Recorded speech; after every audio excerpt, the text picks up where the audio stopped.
C'est toujours un plaisir de vous retrouver dans le cadre de votre émission Une femme, un métier. Et comme toujours, nous avons l'honneur d'avoir une femme particulière. Aujourd'hui, nous recevons Madame Gisèle Beneidara Diasnabey.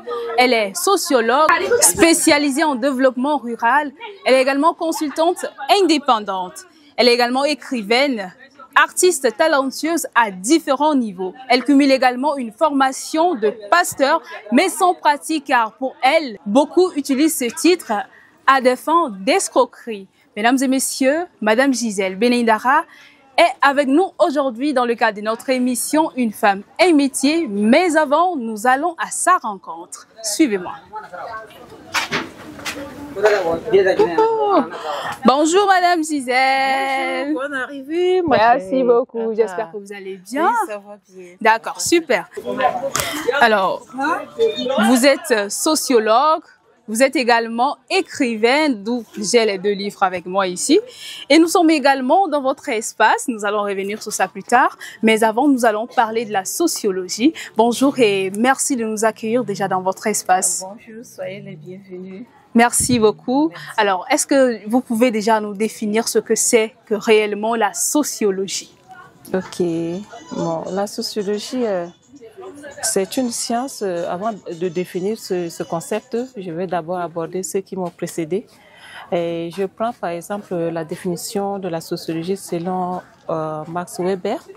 Il dit que la sociologie est une science qui se propose de comprendre par interprétation l'activité sociale et par là d'expliquer également son déroulement et ses effets.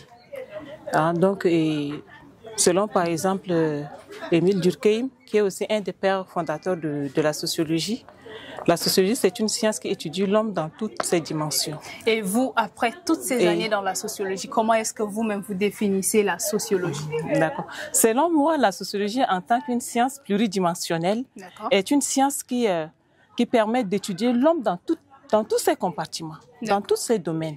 Super. Alors, restez connectés sur les plateformes Alvida Info. À tout à l'heure. C'est toujours un plaisir de vous retrouver dans le cadre de votre émission Une femme, un métier. En posture d'invité, nous avons Madame Gisèle Beneidara Diasnabey, sociologue, autant pour moi, spécialisée en développement rural. Madame Gisèle, est-ce que nous pouvons remonter un peu le temps afin que vous puissiez nous expliquer comment est-ce que vous êtes arrivée à la sociologie? Pas de souci. Bon, avant d'arriver à la sociologie, comme une personne, je suis née dans une société, j'aime la société avec tout ce qui se passe dans la société. Donc, je suis d'abord passionnée pour comprendre l'homme dans sa gestation. Parce que l'homme, en tant que tel, a un comportement très complexe. Alors, comment faut-il faire pour comprendre l'homme afin de cerner les problèmes qu'il rencontre dans la vie et l'aider à les résoudre? Et tout cela m'a motivée à orienter mon choix sur la sociologie. Alors, comment est-ce qu'on peut définir le rôle exact d'un sociologue? Le sociologue, son rôle, c'est d'étudier l'homme dans tous ses comportements gestuels. C'est tout? Tous les comportements, c'est déjà suffisant? Ou on parle sa manière de penser, sa manière d'agir, sa manière de vivre en société, sa manière de s'organiser, et tout dans le passé et dans le présent pour mieux préparer l'avenir. Alors, quelles sont les étapes également qui vous ont vraiment aidé à atteindre les objectifs où vous êtes aujourd'hui spécialisé dans le développement rural? C'est à quel moment vous vous êtes dit que non, c'est vrai que j'ai étudié la sociologie, mais c'est mieux de me spécialiser? Bon, tout d'abord, la spécialisation en développement rural, je peux dire que c'est parti d'une manière innée. Parce que d'abord, j'aimais trop la nature. Mon papa, c'était un comptable à la Coton-Tchad, mais quand j'étais petite, à chaque fois, il m'amenait en brousse pour me montrer les noms des arbres, comment les gens vivent dans des villages, tout ça. Les week-ends, il m'amenait dans des villages. Donc, cela crée déjà un amour, un attachement déjà de la nature avec moi. Et de l'autre côté, ma maman aussi, c'est une femme qui excelle dans l'artisanat. Donc, elle travaille aussi avec les femmes, elle forme les femmes dans plusieurs domaines, dans la transformation des produits et tout ça. Donc, cela m'attache déjà à la nature. C'est tout ça qui m'a modulée et qui m'a aidé un peu, guidée dans mon choix en spécialisation en développement rural.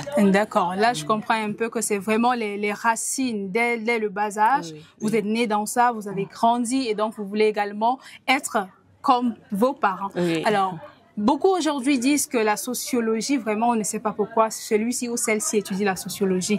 Qu'est-ce que vous pouvez répondre à ça? Oui, c'est ce que j'écoute également tous les temps et dans la vie. Et les gens disent que pourquoi étudier la sociologie? Quels sont également les avantages? Les avantages, parce que ce qui amène les gens à dire, par exemple, pourquoi étudier la sociologie au Tchad? Parce que vu les problèmes que notre société tchadienne a, un sociologue ne doit pas chômer dans ce pays-là. Mais comme la société s'est organisée aussi de sa manière, les sociologues chôment. Mais en réalité, moi, je peux dire qu'un sociologue ne peut pas chômer. Parce qu'un sociologue, tu es déjà une personne qui est avisée de ce qui se passe dans la société. Et donc, tu peux, en partant de là, même si l'État ne t'a pas intégré, tu peux déjà t'organiser pour faire quelque chose. Donc, tu ne peux pas chômer. Donc, c'est ça, c'est le chômage qui fait que les gens disent souvent que bon, pourquoi étudier la société? Tu étudies la société ou bien le droit et autres, là, c'est pour venir chômer. Donc, bref, moi, je pense que la sociologie a vraiment, toute la société, toutes les sociétés humaines ont besoin des sociologues. Les sociologues. Donc, sans les sociologues, si les dirigeants, par exemple, prennent les analyses ou bien les propositions des sociologues, ce qui veut dire que la société allait vivre encore mieux. Oui. Mais c'est parce que les dirigeants et autres négligent le travail des sociologues, négligent même les sociologues en tant que tels. Parce que la sociologie est née comment? Elle est née en partant des émissions, des problèmes dans la société que les précurseurs en sociologie ont vu, et puis ils ont commencé à doiter ces choses-là, à parler, à dénoncer les choses qui ne marchent pas dans la société. Et c'est ce qui se passe de nos jours. Quand tu es vraiment un fin sociologue, c'est difficile pour que tu trouves un travail. Mais quand il y a un de nos enseignants qui parlait souvent qu'il y a des gens qui font la sociologie du ventre. Quand tu fais la sociologie du ventre, c'est facile pour que tu puisses avoir un boulot. Ça veut dire quoi ce terme, la sociologie du ventre? La sociologie du ventre, c'est que toi, tu n'as pas fait la sociologie pour connaître vraiment les mots qui minent la société afin de de proposer des solutions. Mais tu as fait la sociologie, non, parce que bon, dans des ONG, les gens ont besoin des sociologues. Je vais aller étudier la sociologie et venir rentrer là-bas pour chercher à manger. Donc, tu étudies la sociologie. Si réellement on prend en compte ce que les sociologues font, le travail, on connaît l'importance même des sociologues, les sociologues ne doivent pas chômer. Donc, il faut travailler avec les sociologues qui sont vraiment des sociologues et non pas les sociologues de ventre, mais notre société est régie d'une manière que je ne peux pas tout dire ici. D'accord. Alors, comment est-ce que vous appréhendez notre société actuelle en tant que sociologue? Notre société actuelle, surtout la société tchadienne, la situation est vraiment catastrophique parce que rien ne marche. Rien ne marche. Rien ne marche. Et cela se voit également sur la route. Même quand tu es chez toi, tu n'es pas en sécurité. Quand tu sors même, tu n'es pas en sécurité. Et nous voyons également nos enfants, vous, nos jeunes qui venaient d'être formés, beaucoup chôment là et c'est vraiment malheureux. Et quelles sont les solutions que vous, en tant que sociologue et consultante indépendante, vous pouvez nous proposer aujourd'hui? Moi, je pense que si le gouvernement, des projets que les gens en parlent sur les médias, qu'ils chantent l'entrepreneuriat, qu'ils vont mettre des fonds pour aider les jeunes à asseoir des activités de génératrices de revenus qui peuvent les aider à se prendre en charge. S'il y a la transparence dans la gestion de ces choses, ça peut aider vraiment cette société tchadienne. Mais grande est notre surprise que quand on voit, on chante ça, mais sur le terrain, on ne voit pas l'impact de ces choses. Je prends par exemple le cas de ONAPE qui finançait des entrepreneurs et autres. Ici au marché, ils étaient passés. Ils étaient passés, mais avant qu'ils n'arrivent, ils ont déjà leur personne. Donc ils sélectionnent les gens et c'est quand on voit les gens se dire, mais vous avez eu ça là? Non, c'est ONAPE qui est passé. Donc, ils sont juste venus accomplir la tâche qui était déjà préétablie. Donc, tout est déjà ciblé. Donc, comme ça, là, comment on peut faire pour pouvoir aider une société à se développer? Et il y a des gens que quand ils vont écouter que non, il y aura un fonds comme ça pour telle activité, là, les gens courent rapidement pour se faire même rédiger des projets. et aller brandir et puis on leur donne de l'argent. Et pourtant, ils n'ont pas l'amour de faire cette activité. Hein? Donc, comment on peut faire développer un pays de cette manière? Donc, c'est vraiment malheureux. D'accord. Ce qui se passe. Vous êtes également spécialisé en développement rural. Alors, quels sont les principaux enjeux actuels dans le domaine du développement rural au Tchad? Bon, parlant de développement rural, je pense que rien n'est fait encore au Tchad. Parce que j'ai eu à travailler dans une institution de l'État. Qu'est-ce qui différencie déjà le développement rural de la sociologie? La sociologie, c'est une science qui étudie l'homme dans toutes ces dimensions. Tandis que le monde rural, c'est le monde rural, comme on le dit. Donc, c'est tout ce qui concerne la tradition, les choses qui sont déjà préétablies. Mais les deux se complètent quand même? Se complètent. Non, le sociologue étudie maintenant ce qui se passe dans le monde rural afin de proposer des solutions s'il y a un problème et autres. D'accord. Alors, quels sont ces enjeux-là? Les enjeux dans le monde actuel du développement rural. Du développement rural est que le plus souvent, les projets qui sont montés ne tiennent pas en compte réellement des réalités du terrain du monde rural. D'où il y a souvent l'échec dans ce qui se passe dans le monde rural. Et également, on peut également toucher du doigt le problème de conflit agriculteurs-éleveurs qui se passe. Ça ne permet pas au monde rural de vaquer à ses occupations normalement. Et quand on parle de conflit agriculteurs-éleveurs, les gens pensent que c'est seulement au sud. Mais moi, j'ai travaillé à Derlamis, donc c'est un peu partout que ce problème se pose. Et il faudrait que les autorités prennent leur mal et puis en patience, ou bien prennent un engagement sérieux pour pouvoir établir des lois et que ces lois soient vraiment applicables pour pouvoir sanctionner ceux qui vont créer des désordres et autres dans le monde rural. Parce que généralement, ces problèmes c'est comme si c'est soutenu par un côté. Donc cela fait que on ne fait que parler de ça tout le temps, mais il n'y a jamais de solution. Et si aujourd'hui, par exemple, actuellement, si on vient au marché et que les milles et autres, les denrées alimentaires coûtent extrêmement cher, cela est aussi la conséquence de ces conflits-là. Parce que les gens n'arrivent pas à travailler comme il se doit. Et avec les problèmes les aléas climatiques, par exemple, le problème de l'inondation et autres, donc ça perturbe vraiment les activités dans le monde rural. Donc il faudrait que le gouvernement essaie de jeter un regard sur ce côté. Et comment est-ce que les politiques publiques maintenant peuvent également favoriser le développement rural? Les politiques publiques? Alors, tout ce que vous dites est vraiment intéressant. Alors, vous êtes également écrivain, donc vous avez 2 livres, l'un intitulé Du monde des ténèbres à la vie éternelle, également l'autre La religion ou Jésus-Christ qui sauve. Parlez-nous un peu de vos ouvrages. Bon, ce qui m'a amené à écrire ces 2 livres, tout d'abord, le premier livre, ça résume vraiment de ma vie, l'expérience que j'ai vécue dans la vie. Les chrétiens qui ont 2 casquettes. Ils se disent qu'ils sont chrétiens, mais ils sont aussi de l'autre côté. Mais vous êtes également consacré pasteur. Effectivement, après les études universitaires, j'ai fait le cours de pastorat pendant 4 ans.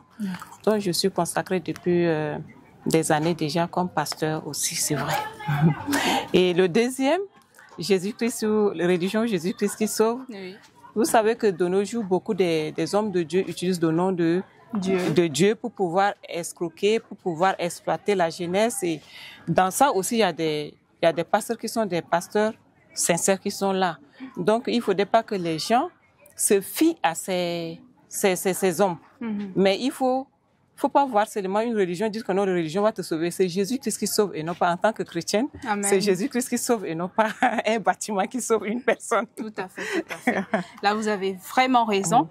Et au-delà de ça, nous sommes également dans votre, comment je peux dire, votre atelier. Oui. Parce que vous êtes également commerçante, vous êtes également artisane. Parlez-nous également un peu de ce domaine-là, parce que vous avez plusieurs casquettes, vraiment. Donc, on va aller pas à pas. En tout cas, vous allez découvrir plus tard pour ceux qui veulent également la voir. En tout cas, vous aurez les contacts. Alors. Bon, par rapport à mon atelier, tout d'abord, l'artisanat, c'est quelque chose, je peux dire aussi que c'est inné. Tout à fait. Je porte également l'une de ces créations. C'est joli, j'espère. Donc, c'est quelque chose qui est inné à moi parce que, bon, à peine 10 ans, j'ai déjà commencé à crocheter. à travailler avec les crochets. Donc, je confectionnais déjà des habits. Bon, c'est là, j'ai bénéficié de la grâce de ma mère parce que c'est son domaine. Donc, je faisais déjà ces choses, je faisais les macramés et autres. Donc, c'est comme ça que j'excellais, mais je faisais ça par passion. Je ne pensais pas que cela allait me donner à manger aujourd'hui. Donc, je faisais ça par passion. Mais c'est une fois, lorsque j'ai fini avec les études, je suis revenue en 2008 au Tchad et j'ai commencé avec le travail et les consultations également, mais j'étais d'abord recrutée au niveau du PNSA et après on nous a reversé à l'ANADER. J'avais travaillé là-bas pendant 9 ans et 4 mois et j'ai compris que, j'avais même le CDI, mais j'ai compris que ce travail que je fais, ça ne me permet pas d'exercer dans l'art comme je voulais.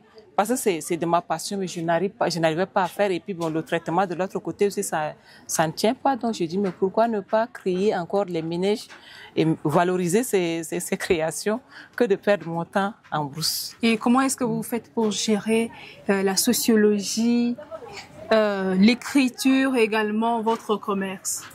Bon, parce que c'est beaucoup de choses à la fois. Oui, c'est une question de passion.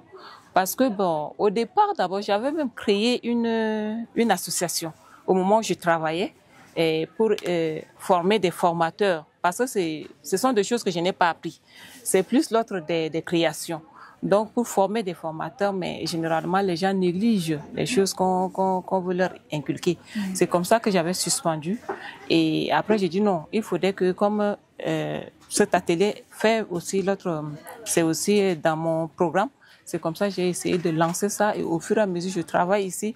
Et quand il y a aussi des sollicitations pour des prestations de consultance, je file aussi de l'autre côté pour aller faire mon travail et je reviens. D'accord. Donc, je suis libérale. C'est super, c'est super. Et là, les livres sont à combien? On peut les trouver où? Les livres sont au niveau du placard ici et également au niveau de la maison d'édition Thomas, c'est à 5 000 francs. D'accord. Merci beaucoup, Madame Gisèle. Ce fut un plaisir d'échanger avec vous. C'est tellement intéressant, mais bon, si on devait prendre le temps pour détailler partie par partie, c'est sûr qu'on allait au moins se faire 2 heures. Minimum, ça serait 2 heures. Merci de nous accueillir, de nous avoir autant pour moi accueillis dans votre local. Et nous prions à ce que Dieu puisse également vous aider dans vos entreprises, également dans différentes activités. Quel est votre mot de fin? Je ne sais comment, les mots même me manquent. C'est à moi de vous remercier et que, en tant que pasteur aussi, que Dieu vous donne encore la force d'aborder encore d'autres sœurs et des jeunes aussi pour connaître ce qu'ils font dans la vie et tout cela pour contribuer au développement de notre pays, le Tchad. Je vous remercie. C'est toujours le Made in Tchad, mesdames et messieurs. C'est fini pour votre émission Une femme, un métier. Merci de nous avoir suivis. N'oubliez surtout pas de rester connectés sur les plateformes Aluda Info en posture d'invité. Aujourd'hui, nous avons reçu, autant pour moi, Madame Gisèle Benindara Djesnabey, qui est sociologue spécialisée en développement rural. Mais bon, j'ai envie de trop dire parce qu'elle a beaucoup de casquettes. Restez connectés sur les plateformes Aluda Info et n'oubliez surtout pas de venir la rendre également visite. Vous avez vu que c'est très beau. À très bientôt.